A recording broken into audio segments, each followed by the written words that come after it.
నమస్కారం అమ్మా. నేను వరంగల్ నుంచి వచ్చాను. నా పేరు శ్రీకృష్ణ శర్మ. మిగతా వాళ్ళందరేమో ఇంగ్లీషు సంవత్సరాలను జరుపుకుంటుంటారు.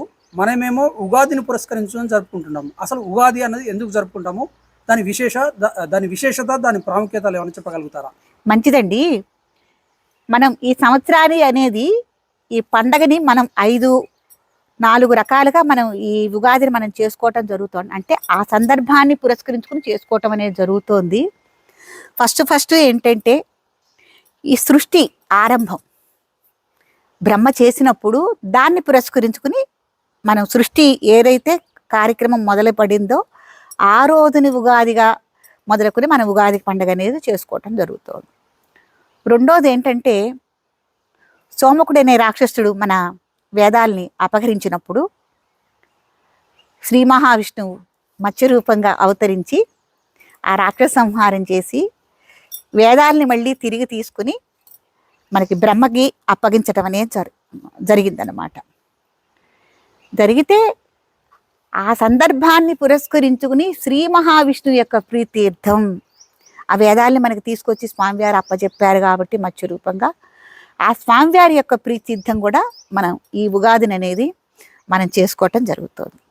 తర్వాత మూడోది నిర్ణయ సింధుకారకులు ఆ రోజున ఆ గ్రంథాల్లో మనకి రచించి చెప్పింది ఏంటంటే వాళ్ళు కూడా ఈ యొక్క ఉగాదిని చేసుకున్నారు అని. కాకపోతే తరతరాలు మన కాలాలు మారుతున్న దాన్ని బట్టి సాంప్రదాయం కూడా మారుతూ వస్తుంది ఉగాది చేసుకోవటం అనేది. పంచక్రతువులతో వాళ్ళు చేశారు అని నిర్ణయ సింధులు చేశారు అని మనకి ఒక శాస్త్రం చెప్తోంది. ఎలా అంటే ధ్వజారోహణం చేసేవారు.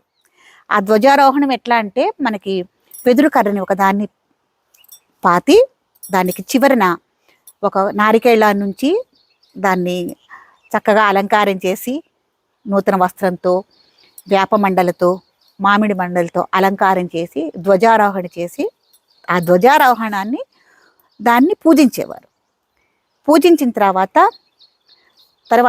పంచాంగ శ్రవణం ఇప్పుడు ఏదైతే మనకి రాబోతోందో ఏ సంవత్సరం అయితే రాబోతోందో ఇప్పుడు క్రోధినామ సంవత్సరం వస్తుంది కదండి, ఆ సంవత్సరం యొక్క సంకీర్తన చేసేవాళ్ళు. ఊరు మొత్తం తిరిగి సంకీర్తనగా చేసేవాళ్ళు. తర్వాత ఈ పూర్ణ కుంభదానం అంటే మనం ఇప్పుడు నాగప్రతిష్ఠ గనక మనం కలశం ఎలా అయితే మనం తయారు చేసుకున్నామో వాళ్ళ శక్తిని అనుసరించి మట్టితో కానీ రాగితో కానీ లేకపోతే కంచుతో కానీ ఇత్తడితో కానీ ఇట్లా మనం ఒక కలశాన్ని మనం తయారు చేసుకుని దాంట్లో పంచపల్వాలు వెండి బంగారం కొద్దిగా పసుపు కుంకుమ అక్షింతలు పువ్వు అన్నీ వేసి దాని మీద మళ్ళీ నారికేళాన్ని ఒకటి ఉంచి తర్వాత కలశం మీద ఒక జాకెట్ ముక్క పెట్టి దానికి ఒక పువ్వు చేసి అలంకరించి ఆ కలశాన్ని పూజించి ఎవరైతే ఉత్తమమైన బ్రాహ్మలు కానీ వేద పండితులు కానీ వాళ్ళకి అందుబాటులో ఎవరైతే ఉన్నారో వాళ్ళకి ఇది పూర్ణ కుంభాన్ని వాళ్ళకి దానం ఇచ్చి ఈ రోజున వాళ్ళ యొక్క ఆశీస్సులు తీసుకోవటం అనేది ఇది కూడా వాళ్ళ కాలంలోనే జరిగింది. తర్వాత పంచాంగ శ్రవణం పంచాంగాన్ని చదివి వినిపించటం అనేది కూడా వాళ్ళ ద్వారానే జరిగింది. క్రమేపీ ఈ ధ్వజారోహణం అనేది మనం ఎవరూ ఆచరించట్లేదు, అది కాలగర్భంలో కలిసిపోయింది. నిర్ణయ సింధుకారుల టైంలో ఇది ఉన్నది. తర్వాత ఉగాది పచ్చడి ఈ తయారు చేసుకొని తినటం అనేది కూడా వాళ్ళ టైం నుంచి కూడా ఉన్నది. ఇట్లా రకరకాలుగా ఈ ఉగాది అనేది మనం ఇన్ని కారణాల చేత మనం ఉగాదిని చేసుకోవటం అనేది జరుగుతుంది అన్నమాట. ఇది ఒక ఆచరణ. ఈ సజ్జులతో చేసుకునే ఉగాది ప్రసాదం కూడా ఆ ఇంటి పెద్ద ఇల్లాలు ఎవరైతే ఉన్నారో ఆవిడ తయారు చేసి అది ముందుగా స్వామివారికి నైవేద్యం పెట్టి ఆ ప్రసాదాన్ని తల్లి పెడుతుంది బిడ్డలందరికీ. బిడ్డలందరూ ఒకే రకంగా ఉండరు, తల ఒక మనస్తత్వాలతో ఉంటారు. ఇలా మనం ఉన్నాము షడ్రుచులతో, కానీ అందరం కలిసి ఇలాగే ఉండాలని ఆ తల్లి పెట్టడం ఇదే మనకి ఆచారంగా వస్తుందండి. ఈ ఉగాదిని ఇన్ని రకరకాలుగా మనం చేసుకోవటం జరుగుతోంది. విక్రమార్కుడు ఆయన అనేక విజయాలు సాధించి విక్రమార్క రాజ్యాన్ని స్థాపించి ఆయన పట్టాభిషిక్తుడయ్యాడు. ఆ రోజున రాజ్యాధికారాలు చేతపట్టిన రోజున కూడా మనం ఈ చైత్రశుద్ధ పాడ్యం రోజునే జరగటం అనేది చాలా విశేషం. కాబట్టి విక్రమాదిత్యుడు కూడా ఈ యొక్క ఉగాదిని మనం కార్యక్రమం చేసుకున్నారని కూడా తెలుస్తుంది. ఆ రోజున ఆయన పట్టాభిషిక్తుడు అయ్యాడనమాట. అనేక విజయాలు ఆయన సాధించాడు విక్రమాదిత్యుడు కూడా.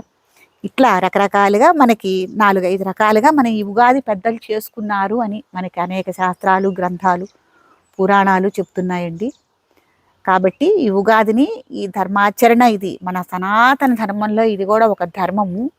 చక్కగా అందరూ ఈ ఉగాదిని పిల్ల పాపలతో చేసుకోవాలని, అలాగే ఉగాది పచ్చడిని సేవించి అదే మనస్తత్వంతో మనం అందరం కూడా ఉండాలని కోరుకుంటున్నాను. ఎవరైతే ఇంట్లో పిల్లలు వాళ్ళందరూ ఉన్నారో వాళ్ళకి నూతన వస్త్రాలు పెద్దవాళ్ళు ఇవ్వటం, ఈ చిన్నవాళ్ళు వెళ్ళి పెద్దవాళ్ళ దగ్గర ఆశీస్సులు తీసుకోవటం, అలాగే మన దగ్గర ఎవరైతే సేవకులు ఉన్నారో వాళ్ళకు కూడా మనం నూతన వస్త్రాలు ఇవ్వటం, వాళ్ళని మనం ఆశీర్వదించటం. ఆ తర్వాత ఇంట్లో ఏవైతే గోవులు ఉన్నాయో ఆ గోవుల్ని మనం పశురాచి బొట్టు పెట్టి గోసేవ చేసుకోవటం, ఇంటిని అందంగా అలంకరించుకోవటం, ఇవన్నీ జరుగుతాయి. ఇంతవరకు ప్రకృతి ఒక రకంగా ఉంటే ఇక్కడి నుంచి ఒక విచిత్రమైన మార్పులు తీసుకుంటూ ఉంటుంది. చెట్లు ఆకులన్నీ రాలటం, పువ్వులు పుట్టటం, కొత్త కొత్త వనమూలికలన్నీ రావటం, దక్షిణపు గాలులు వీయటం, ఇవన్నీ కూడా ఈ చైత్ర మాసం నుంచే మనకి మొదలవుతూ ఉంటుందండి. కాబట్టి అందరం మనం కలిసి చక్కగా ఉగాదిని జరుపుకుందాం. మాకు తెలియని విషయాలు ఎన్నో తెలియజేసినందుకు మీకు ధన్యవాదాలు. మంచిదండి, చాలా సంతోషం. మీరు అడిగారు కాబట్టే ఇన్ని విషయాలు బయటకు వచ్చినాయి. మైండ్లో ఉన్నాయి కూడా బయటకు వచ్చి మీ అందరికీ చెప్పడం జరిగింది.